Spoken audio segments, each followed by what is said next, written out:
Bonsoir tout le monde, comment vous allez? J'espère que vous allez tous bien, j'espère que vous avez passé un bon week-end les gars. Une semaine qui vient de débuter les gars, vous le savez votre gars, n'hésitez pas à partager l'amour autour de vous, ce qui est très important. Bon, je vous explique une histoire vite fait, bon voilà, c'est très intéressant et vous allez comprendre plus tard pourquoi les gars. Alors il y a ma mère qui va au marché, tranquille, hein, et puis voilà, il est 17 h, elle doit ramasser et tout. Mais le problème c'est que les produits qu'elle vend, elle doit les ramasser pour aller les mettre au dépôt. Oui, c'est pas aussi bazar total, voilà. Il y a une table, donc voilà, elle range les produits étape par étape. On a les patates à côté, on a les bananes et tout, etc.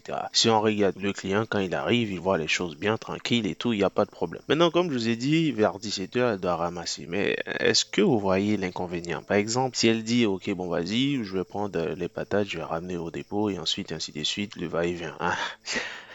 C'est un peu compliqué.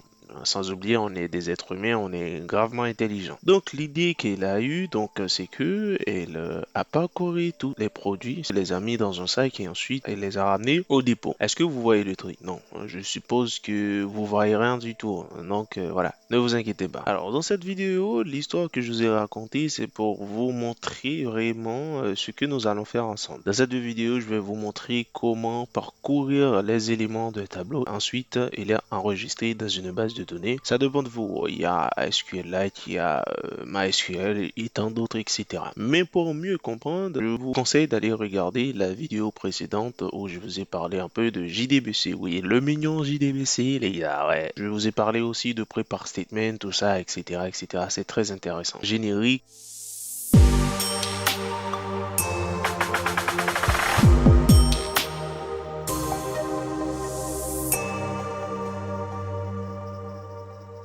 Bon, de retour les gars, il y a un truc que je voulais parler avec vous, c'est vite fait les gars. Donc c'est par rapport avec Dastock, n'oubliez pas, une réduction va être fixée à partir du 10 de ce mois-ci les gars. Et n'hésitez pas à entrer en contact avec l'équipe de JBL95 et aussi on a travaillé sur la partie de code barre. Donc maintenant vous avez la possibilité d'enregistrer votre code barre et tout, etc. de sortir les étiquettes pour ensuite les coller sur vos produits. Ok, parfait. Moi je vous ai parlé par rapport avec ma mère, elle vend des produits, table et tout, etc.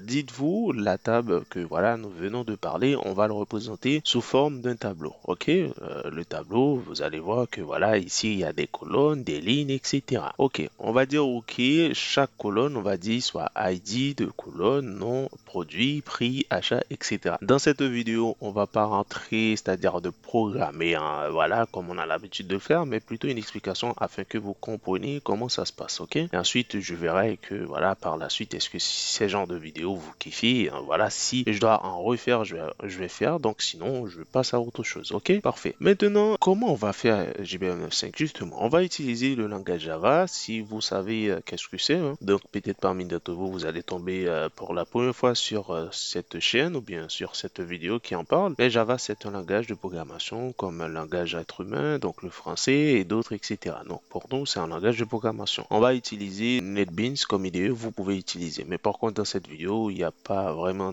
voilà, grand chose pour ce qui c'est l'explication que je vous donne. Bon, bref, ok. Pour ceux qui comprennent déjà, donc qui savent programmer. Alors, le fait que je vous ai parlé de parcourir, ma mère, elle a parcouru, c'est-à-dire tous les éléments, qu'on va dire, sur la table, ou plutôt tous les produits qui sont sur la table, ok? Maintenant, pour nous, comment nous allons faire? Alors, on va utiliser ce qu'on appelle une boucle, une boucle. Pour les cas, ma mère, elle a pris un sac, donc on a ramassé les produits là, elle les a mis dans un sac, et ensuite, pour les ramener, ou du moins, elle met sur un chariot, et puis voilà, pour les ramener au dépôt. Pour nous, on va dire que voilà, on va utiliser notre requête SQL, insert into le nom de notre table, et puis voilà, ouvrez les parenthèses. On va identifier chacune de ces colonnes-là, c'est-à-dire ID de notre produit, nom de notre produit, quantité, etc. Ensuite, on va fermer notre parenthèse, value, c'est-à-dire on va donner l'accès à l'utilisateur de rentrer ces informations. Alors, pour nous, on sait très bien, c'est un ensemble d'éléments qu'on va parcourir dans notre tableau. Ok, dans notre tableau, on a ID de vente et tout, etc. Maintenant, je vais, c'est comment tu vas faire, comment exactement où il faut faire. Ah, justement, je vous ai parlé d'une boucle for qu'on va utiliser pour nous. Le cas de ma mère, elle a utilisé un sac pour ramasser les produits, pour mettre les produits, et nous, on va utiliser ce qu'on appelle une boucle. Alors, dans cette boucle, les gars, c'est assez intéressant parce que il y en a plusieurs, et nous, on va utiliser la boucle for. Alors, la boucle for, c'est un peu, voilà, comment je peux vous expliquer? C'est comme quand vous connaissez déjà, vous savez déjà le résultat. Par exemple, prenons le cas, si on veut tirer y, on va dire supposons que x égale à y, et ensuite on va mettre nos conditions, parce que normalement on sait déjà qu'est-ce qu'on veut, tu vois, donc c'est la valeur de y qu'on veut, tout ça. Ouais, mais dans notre cas, pour notre boucle for, on va dire que for int i, donc ça c'est une supposition, ou plutôt on va dire c'est l'initiation, tout ça, etc. Ça dépend des développeurs, comme on va dire, mais pour nous, on va dire c'est le point de départ, d'accord? C'est le point de départ, on va dire int i, c'est-à-dire que elle vaut 0 pour nul, hein, donc voilà. On va dire que notre condition, on va dire que i, si que i est inférieur par rapport avec toutes les données, on va dire le nom de notre table get row count, donc voilà. Et puis on va dire ok, faire telle chose, incrémenter. Alors l'incrémentation, c'est que on va parcourir tous les éléments qui sont devant nous, c'est-à-dire le nom, l'ID, la quantité, etc. Pour ma mère, qu'est-ce qu'elle a utilisé? Alors elle a utilisé ses mains ou autre chose pour ramasser tous ces produits-là et ensuite les mettre directement dans un sac. Alors nous là, qu'est-ce que nous venons de faire? C'est à peu près la même chose, mais tout simplement on a utilisé une requête SQL, tu vois, une requête SQL, donc voilà, insert et tout, comme récipient, tu vois, tout ça, etc.